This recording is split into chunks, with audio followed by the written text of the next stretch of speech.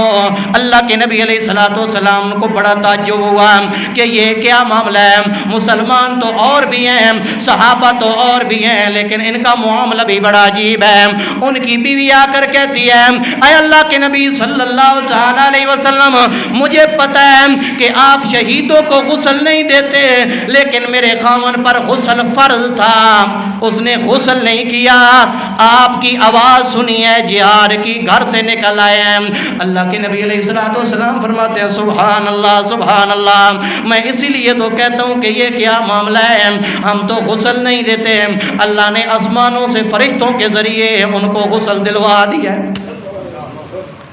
اللہ فرماتے ہیں کہ ذرا دیکھو تو صحیح، یہ ان کا جذبہ ہے، انہوں نے کر دیا ہے، حتیٰ کہ اللہ کے نبی علیہ السلام کے بعد صحابہ کا یہ عالم تھا، اس انداز کے اندر لڑتے ہیں، اس انداز کے اندر لڑتے ہیں کہ جسم کا کوئی حصہ باقی نہیں تھا کہ جہاں پر تیروں کے نشانات موجود نہ ہو۔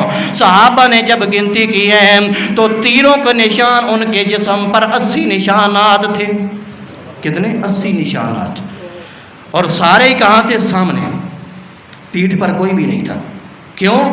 اس سے پتہ چلتا ہے کہ صحابہ میدان جنگ کے اندر پیٹھ کے ساتھ نہیں لڑتے تھے، اپنے سینے کے ساتھ لڑتے تھے کہ آؤ وار کرنا ہے، مارنا ہے، طاقت آزمانی ہے، آؤ سامنے سے آؤ۔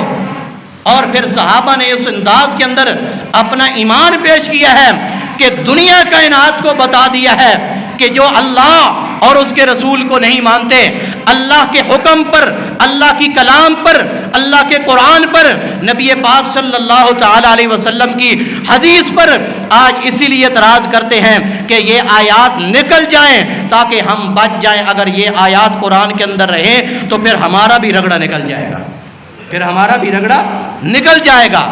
اللہ رب العالمین نے قرآن مقدس کے اندر بے شمار مقامات پر ان باتوں کو ذکر کیا ہے۔ سورۃ الانفال دیکھیں، سورۃ الاحزاب دیکھیں، اس کے اندر جنگ کا ذکر ہے۔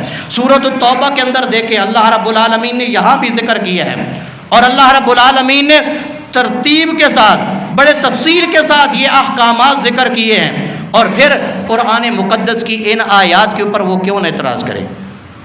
وہ تو کہتے ہیں اس لیے کہ قرآن مقدس کو نکالو، جس طرح کہ آج کتابوں سے عقیدہ ختم نبوت ہم مسلمان نکال رہے ہیں، اسی طرح قرآن مقدس سے جہاد کی آیات وہ نکلوا رہے ہیں۔ اگر ہم انہیں غیر مسلم کہیں، انہیں کافر کہیں، تو عقیدہ ختم نبوت نکال کر ہم مسلمان رہ سکتے ہیں؟ ہم مسلمان رہ سکتے ہیں؟ نہیں رہ سکتے۔ عقیدہ ختم نبوت یہ بنیاد ہے اسلام کی، اور یہ جڑ ہے اسلام کی، اگر اس کو نکال دیا جائے تو پیچھے بچے گا کیا؟ پیچھے تو کچھ بھی نہیں بچ سکتا۔ اگر جہاد کو قرآن سے نکال دیا جائے، احادیث سے نکال دیا جائے، تو پیچھے بچتا مسلمانوں کے پاس کیا ہے؟ مسلمانوں کا ڈر بھی ختم ہو جاتا ہے۔ مسلمانوں یہ ہمارے جو فوجی ہیں، انہوں نے جتنی یہ کفتے تیار کی ہیں، بم تیار کیے ہیں، اور بڑی بڑی چیزیں تیار کی ہیں، ان کا وجود کہاں سے ملے گا؟ ان کے دلائل ہم کہاں سے لیں گے؟ انہی آیات سے لیں گے جو جہاد کے اندر موجود ہے۔ اور اللہ نے وہاں پر حکم دیا ہے مسلمانوں کو، وَأَعِدُّوا لَهُم مَّا اسْتَطَعْتُم مِّن قُوَّةٍ، جتنی تمہاری طاقت ہے، اور تم اپنے دشمن کا مقابلہ کرنے کے لیے تیار رہو۔ کیوں؟ اس لیے کہ جب دشمن حملہ کرتا ہے تو پھر آگے والے بندے کا حق ہے کہ وہ اپنا دفاع کرے، وہ اپنا دفاع کرے۔ جس طرح کہ آج ہمارے اس پاکستان کے اوپر کوئی حملہ کرے تو کیا ہم اس کا دفاع نہیں کریں گے؟ نکلیں گے، ہماری فوج نکلے گی، وہ اس کا دفاع کرے گی۔ اور اگر ہندوستان پر کوئی حملہ کرے، وہ اپنے ملک کا دفاع کریں گے۔ اور صحابہ کرام کو جب مکہ سے مدینہ کی طرف نکالا، ان کو مجبور کیا، وہاں پر آئے، بسے، اور پھر بھی مسلمانوں کے اوپر وہ آئے کہ ان کو ختم کر دیا جائے۔ انہوں نے حملہ کیا، پہل انہوں نے کی، پھر مسلمانوں نے اپنا دفاع کیا اور میدان کے اندر نکلے، ان کے خلاف جہاد کیا۔ کوئی ایک جگہ تو دکھائیے کہ جہاں مسلمانوں نے پہل کی ہو۔ ہمیشہ جہاں پر بھی جنگ کی ابتدا ہوئی ہے تو کافروں کی طرف سے ہوئی ہے، کافروں نے پہل کی ہے، پھر مسلمانوں نے اپنا دفاع کیا ہے۔ اور پھر آپ وہ دیکھیں وہ منظر خندق کے موقع پر، جب مسلمان کتنے تھے، بالکل